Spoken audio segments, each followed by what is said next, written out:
సిటీవిజం ప్రేక్షకులకి నమస్కారం. ఈరోజు నవదుర్గల మహిమ ఎంత గొప్పదో తెలుసుకుందాం. ప్రసిద్ధ దేవి సప్తసతి మహామంత్రానికి అంగభూతమైన దేవీ కవచంలో నవదుర్గలు అనే పదం స్పష్టంగా కనిపిస్తోంది. అక్కడ ఇలా ఉంది: ప్రథమం శైలపుత్రీతి, ద్వితీయం బ్రహ్మచారిణి, తృతీయం చంద్రఘంటేతి, కూష్మాండేతి చతుర్దకం, పంచమం స్కందమాతేతి, షష్టం కాత్యాయనీతి, సప్తమం కాలరాత్రీతి, మహాగౌరీతి చాష్టమం, నవమం సిద్ధిదా ప్రోక్త, నవదుర్గా ప్రకీర్తిత, ఇక్తాన్యేతాని నామాని బ్రహ్మణైవ మహాత్మన. ఈ 9 నామాలు సాక్షాత్తు బ్రహ్మదేవుడే చెప్పాడని ఉంది.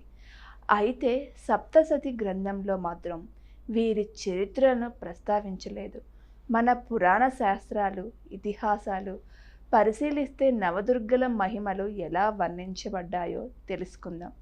శైలపుత్రి, బ్రహ్మచారిణి, చంద్రఘంటేతి, కూష్మాండ, స్కందమాత, కాత్యాయిని, కాలరాత్రి, మహాగౌరి, సిద్ధిదాత్రి, వీరినే నవదుర్గలుగా పేర్కొన్నారు. శైలపుత్రి: వందే వాంఛితలాభాయ చంద్రార్ధకృత శేఖరం, వృషారూఢం శూలధరం, శైలపుత్రిం యశస్విని. సతీదేవి యోగాగ్నిలో తనువును త్యజించి పిదప పర్వతరాజైన హిమవంతుని ఇంట పుత్రికై అవతరించినందున ఆమెకు శైలపుత్రి అనే పేరు వచ్చింది.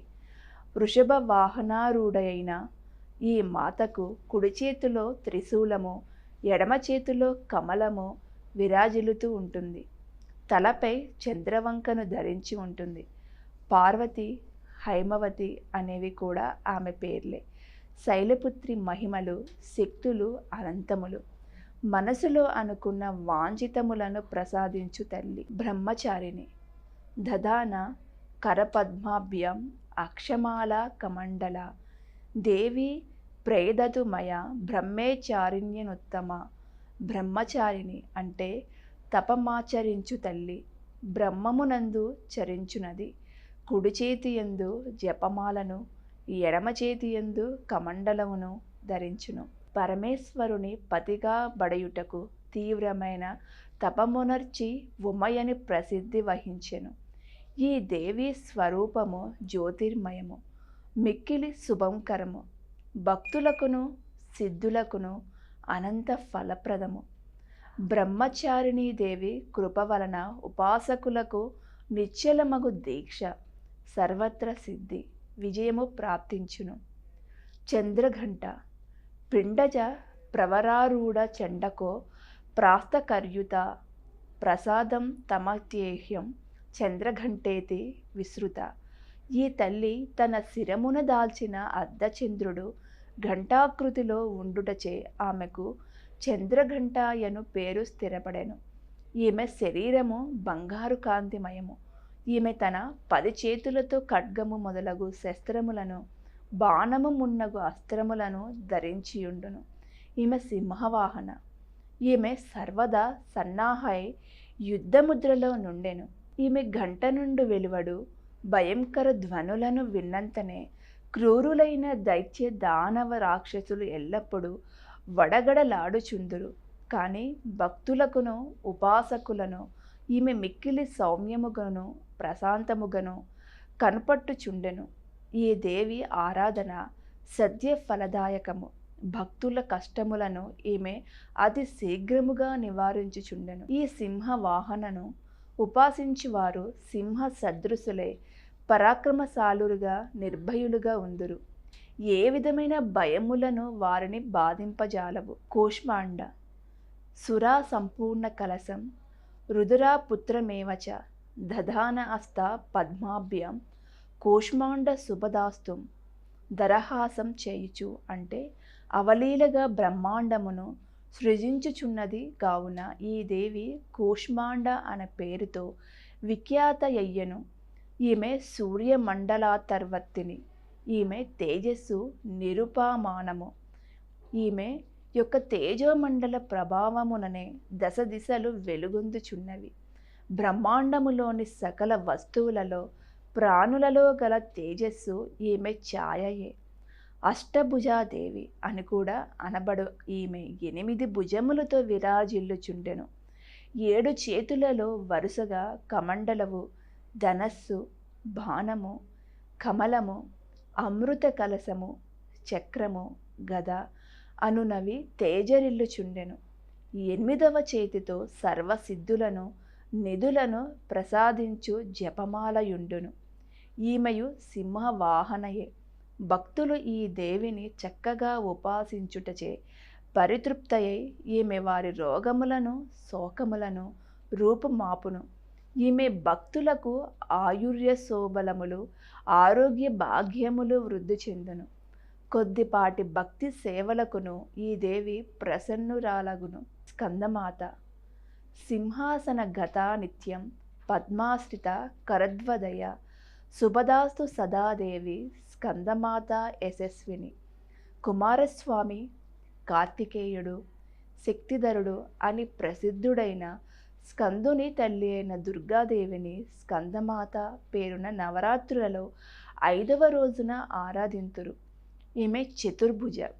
షణ్ముఖుడైన బాలస్కందుని ఈమె యొడిలో ఒక కుడి చేత పట్టుకొని యుండును, మరి ఒక కుడి చేత పద్మము ధరించియుండును. ఎడమవైపున ఒక చేత అభయముద్ర, మరొక చేత కమలము ధరించి పద్మాసన ఎనబడు ఈమెయు సింహవాహనయే. స్కందమాతను ఉపాసించుట వలన భక్తుల కోరికలన్నయూ నెరవేరును. ఈ మర్త్యలోకమునందే వారు పరమశాంతిని సుఖములను అనుభవించుదురు. స్కందమాత గునర్చిన పూజలు బాలస్కందునకు చెందును. ఈ దేవి సూర్యమండల అధిష్టాత్రి ఎగుట వలన ఈమెను ఉపాసించువారు దివ్య తేజస్సుతో స్వచ్ఛ కాంతులతో వర్ధిల్లుదురు. కాత్యాయని చంద్రరహాసోజ్వలకరం. కాత్యాయని చంద్రరహాసోజ్వలకరం శార్దూల వరవాహన కాత్యాయని శుభం దద్యాదేవి దానవఘాతిని. కాత్యాయని మాత భాద్రపద బహుళ చతుర్దశి అంటే ఉత్తర భారత పంచాంగ సంప్రదాయముననుసరించి ఆశ్వయుజ కృష్ణ చతుర్దశి నాడు బ్రహ్మ విష్ణు మహేశ్వరుల తేజస్సుతో కాత్యాయన మహర్షి ఇంట పుత్రికగా అవతరించింది. ఈమె ఆశ్వయుజ శుక్ల సప్తమి, అష్టమి, నవమి తిథులయందు కాత్యాయన మహర్షి పూజలందుకొని విజయదశమి నాడు మహిషాసురుని వధించెను. కాత్యాయనీదేవి అమోఘ ఫలదాయిని. కృష్ణ భగవానుని పడయుటకు గోకులములోని గోపికలందరూ యమునా తీరమున ఈమెను పూజించితిరి. ఈమె స్వరూపము దివ్యము, భవ్యము, బంగారు వర్ణము గలది. 4 భుజములతో విరాజిల్లుచుండెను. ఈమె కుడి చేతిలో ఒకటి అభయముద్రను, మరి ఒకటి వరముద్రను కలిగియుండును. ఎడమ చేతిలో ఒక దానియందు ఖడ్గము, వేరొక దానియందు పద్మము శోభిల్లుచుండును. ఈమెయు సింహవాహన. ఈ దేవిని భక్తితో సేవించిన వారికి ధర్మార్థ కామ మోక్షముల నెడి చతుర్విధ పురుషార్థముల ఫలములు లభించును. రోగములు, శోకములు, సంతాపములు, భయములు దూరమగును. జన్మ జన్మాంతర పాపములు నశించును. కాలరాత్రి ఏకవేణి జపకర్ణి పురాణగ్న ఖరాస్థిత లంబోష్టి కర్ణికాకర్ణి తైలాచ్యక్త శరీరిని వామపాధుళ్ళి సలోహలిత కంటక భూషణ వరమూర్ధధ్వజ కృష్ణ కాలరాతిర్భయంకరి. కాలరాత్రి శరీర వర్ణము గాఢాంధకారము వలె నల్లనిది. తలపై కేశములు చెల్లాచెదురై యుండును. మెడలోని హారము విద్యుత్కాంతులను విరజిమ్ముచుండెను. ఈమె త్రినేత్రములు బ్రహ్మాండముల వలె గుండ్రనివి. ఈమె నాసిక శ్వాస ప్రశ్వాసలు భయంకరములైన అగ్నిజ్వాలను వెడగ్రక్కుచుండెను. ఈమె వాహనము గార్ధబము. ఈమె తన ఒక కుడి చేతి వరముద్ర ద్వారా అందరికిని వరములను ప్రసాదించుచుండెను. మరి ఒక కుడి చేయి అభయముద్రను కలిగియుండును. ఒక ఎడమ చేతిలో ఇనుపముండ్ల ఆయుధము, మరొక ఎడమ చేతిలో ఖడ్గము ధరించియుండును. కాళరాత్రి స్వరూపము చూచుటకు మిక్కిలి భయానకము, కానీ ఈమె ఎల్లప్పుడూ శుభములనే ప్రసాదించుచుండెను. అందువలన ఈమెను శుభంకరి అనియు అందురు.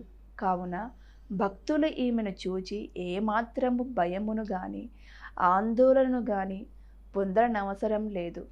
కాళరాత్రి మాతను స్మరించినంత మాత్రముననే దానవులు, దైత్యులు, రాక్షసులు, భూత ప్రేత పిశాచములు భయముతో పారిపోవుట తథ్యము. ఈమె అనుగ్రహమున గ్రహబాధలను తొలగిపోవును. ఈమెను ఉపాసించు వారికి అగ్ని, జలము, జంతువులు మొదలగు వాటి భయము గాని, శత్రువుల భయము గాని, రాత్రి భయము గాని ఏమాత్రము ఉండవు. ఈమె కృపచే భక్తులు సర్వదా భయ విముక్తులగుదురు. మహాగౌరి శ్వేతే వృషే సమారూఢ శ్వేతంబరధరా శుచి మహాగౌరి శుభం దాత్యాత్ మహాదేవ ప్రమోదద. అష్టవర్ష భవేద్గౌరి మహాగౌరి అష్టవర్ష ప్రాయము గలది. ఈమె గౌరవర్ణ శోభలు మల్లె పువ్వులను, శంఖమును, చంద్రును తలపింపచేయు. ఈమె ధరించు వస్త్రములను, ఆభరణములను, ధవల కాంతులను వెదజల్లుచుండెను. ఈమె చతుర్భుజ, వృషవాహన. తన కుడి చేతులలో ఒక దానియందు అభయముద్రను, మరి ఒక దానియందు త్రిశూలమును వహించుచుండెను. అట్లే ఎడమ చేతులలో ఒక దానియందు డమురకమును, వేరొక దానియందు వరముద్రను కలిగియుండెను. ఈమె దర్శనము ప్రశాంతము. పార్వతి అవతారమున పరమశివుని పతిగా పొందుటకు కఠోరమైన తపస్సు చేయగా ఈమె శరీరము పూర్తిగా నలుపెక్కెను. ప్రసన్నుడైన శివుడు గంగాజలముతో అభిషేకించగా ఈమె శ్వేత వర్ణశోభితే విద్యుత్ కాంతులను విరజిమ్ముచు మహాగౌరి అని వాసిగాంచెను. ఈమె శక్తి అమోఘము, సద్య ఫలదాయకము. ఈమెను ఉపాసించిన భక్తుల కల్మషములన్నయును ప్రక్షాళితమగును. వారి పూర్వ సంచిత పాపములను పూర్తిగా నశించును. భవిష్యత్తులో కూడా పాపతాపములు గాని, దైన్య దుఃఖములు గాని వారిని దరిచేరవు. వారు సర్వ విధముల పునీతులై అక్షయముగా పుణ్యఫలములను పొందుదురు. ఈ దేవి పాదార విందములను సేవించుట వలన కష్టములు మటుమాయమగును. ఈమె ఉపవాస ప్రభావమున అసంభవములైన కార్యముల సైతము సంభవములే యగును. సిద్ధిదాత్రి సిద్ధ గంధర్వ యక్షాద్యై అసురైర మరైరపి సేవ్యమాన సదా భూయాత్ సిద్ధిత సిద్ధిదాయిని. సర్వవిధ సిద్ధులను ప్రసాదించు తల్లి గనుక సిద్ధిదాత్రి.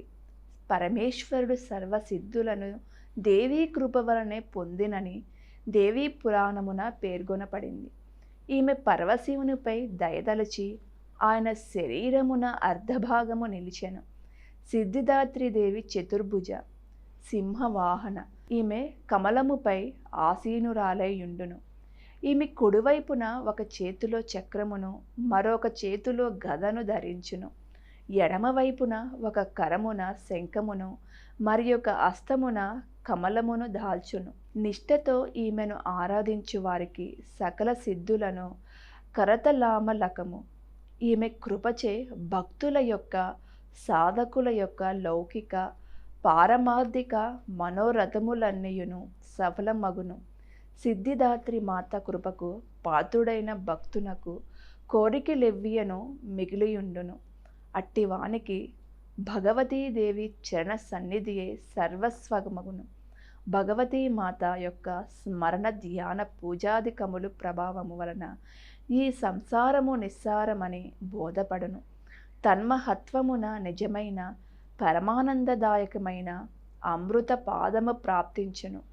సప్తసతిలో మహాలక్ష్మి, మహాకాళి, మహాసరస్వతి, నంద, శాకంబరి అంటే శతాక్షి, భీమ, రక్తదంతిక, దుర్గా, భ్రామరి అనే వారి చరిత్రలను చెప్పారు.